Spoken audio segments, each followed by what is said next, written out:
Assalamualaikum warahmatullahi wabarakatuh. Perkenalkan nama saya Balkis Duprila Milani Putri Winura, NIM 2019-408 dari kelas Hukum Lingkungan G. Di sini saya akan mempresentasikan hak atas tanah yang diatur dalam pasal 16 Undang-Undang Pokok Agraria Nomor 5 Tahun 1960. Yaitu hak atas tanah terbagi menjadi 3, yaitu tetap, sementara, dan juga yang ditentukan kemudian. Yang pertama, hak atas tanah bersifat tetap. Hak atas tanah bersifat tetap yaitu hak-hak atas tanah yang akan tetap ada selama UPA masih berlaku. Macam-macam hak atas tanah bersifat tetap yang masuk dalam kelompok ini yaitu yang pertama hak milik. Hak milik yaitu hak turun-temurun, terkuat dan terpenuh yang dapat dipunyai oleh orang atas tanah. Yang kedua, hak guna usaha yaitu hak untuk mengusahakan tanah yang dikuasai langsung oleh negara dalam jangka waktu sebagaimana tersebut. Guna perusahaan pertanian, perikanan, dan peternakan. Yang ketiga, hak guna bangunan, yaitu hak untuk mendirikan dan mempunyai bangunan-bangunan atas tanah yang bukan miliknya sendiri dalam jangka waktu paling lama 30 tahun. Yang keempat, hak pakai. Hak pakai adalah hak untuk menggunakan dan atau memungut hasil dari tanah yang dikuasai langsung oleh negara atau tanah milik orang lain yang memberi kewenangan dan kewajiban yang ditentukan dalam keputusan pemberiannya oleh pejabat yang berwenang memberikannya dalam perjanjian dengan pemilik tanahnya yang bukan perjanjian sewa-menyewa atau perjanjian pengelolaan tanah. Segala sesuatu asal tidak bertentangan dengan jiwa dan ketentuan undang-undang ini.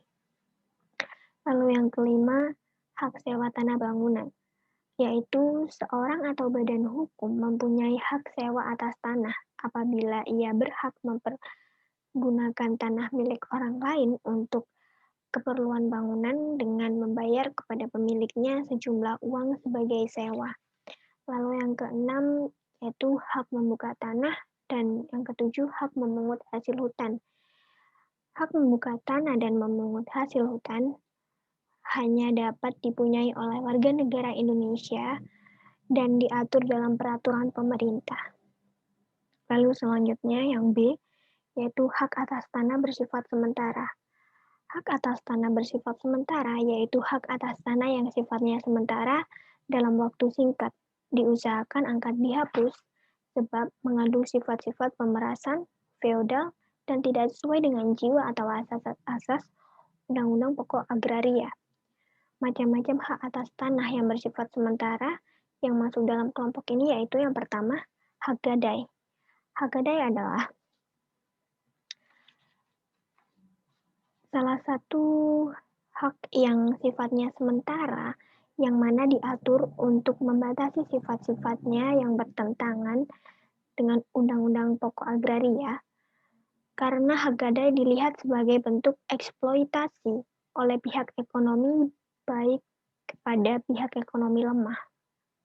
Lalu yang kedua, hak usaha bagi hasil, yaitu seorang atau badan usaha yang disebut pemilik dengan perjanjian bahwa hasilnya akan dibagi dua menurut imbangan yang disetujui bersama. Lalu yang ketiga, hak sewa atas tanah pertanian. Itu dinyatakan bersifat sementara sehubungan dengan pasal 10 ayat 1 Undang-Undang Pokok Agraria yang menghendaki bahwa setiap orang atau badan hukum yang mempunyai suatu hak atas tanah pertanian pada asasnya diwajibkan mengerjakan atau mengusahakannya sendiri secara aktif dengan mencegah cara-cara pemerasan. Lalu yang keempat, yaitu hak numpang karang atau ngindung, yaitu adalah suatu hak kebendaan untuk mempunyai gedung-gedung, bangunan-bangunan, dan penanaman di atas perkarangan orang lain. Lalu yang terakhir yaitu hak atas tanah yang ditentukan kemudian. Hak atas tanah yang akan ditetapkan dengan undang-undang. Maksudnya adalah hak atas tanah yang akan lahir kemudian, yang akan ditetapkan dengan undang-undang. Hak atas tanah yang disebutkan dalam pasal 16 junto pasal 53 Undang-Undang Pokok Agraria tidak bersifat limitatif. Artinya, di samping hak-hak atas tanah yang disebutkan dalam Undang-Undang Pokok Agraria, kelak masih dikemungkinkan lahirnya hak atas tanah baru yang diatur secara khusus dengan undang-undang. Terima kasih, itulah yang dapat saya sampaikan. Kurang lebihnya mohon maaf. Wassalamualaikum warahmatullahi wabarakatuh.